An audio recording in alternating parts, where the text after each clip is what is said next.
ఇప్పటి వరకు నువ్వు నా కోసం చేసింది చాలు. దయచేసి ఇప్పుడైనా సరే నువ్వు వీటన్నిటికీ దూరంగా ఉండు. ఎందుకు చెప్తున్నానో కాస్త అర్థం చేసుకో సారా. నువ్వు అనుకున్నంత ఈజీ కాదు ఇదంతా హ్యాండిల్ చేయటం. వాళ్ళతో చాలా ప్రమాదం. ఇప్పుడు నేను లేకుండా నువ్వు ఇవన్నీ కొనసాగిస్తున్నావని వాళ్ళకి తెలిస్తే వాళ్ళ టార్గెట్ నువ్వు అవుతావు సారా. నేను చెప్పింది అర్థం చేసుకో ప్లీజ్. ఇక్కడి నుంచి వెళ్ళిపో నువ్వు. అంటే ఏంటి మీ ఉద్దేశం? నాకు ఇబ్బంది అని మిమ్మల్ని ఇబ్బందుల్లో వదిలేసి వెళ్ళిపోమంటారా? సారీ, నేను అస్సలు అలా చేయలేను. సారా, ఇంత ఫులిష్గా బిహేవ్ చేయకు. నేను నీకు ఎలా చెప్పాలో కూడా నాకు అర్థం కావట్లేదు. నువ్వెంత ప్రమాదంలో ఉన్నావో నీకు తెలీదు.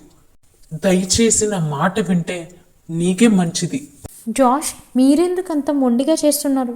పైన మనం నమ్మిన ప్రభు ఉన్నారు, చుట్టూ మీ సపోర్టర్స్ టీం ఉన్నారు. అంతేకాదు ఇవన్నీ నిశితంగా గమనిస్తున్న ప్రజలు ఉన్నారు. మీరు ప్రశాంతంగా ఉండండి చాలు, మిగిలినవన్నీ మేము చూసుకుంటాం. గాడ్, అసలు నేను చెప్పింది నువ్వు వినవా? నీ పంతం నీదేనా? సరే, బాగా ముచ్చట పడుతున్నావు కదా, అనుభవించు.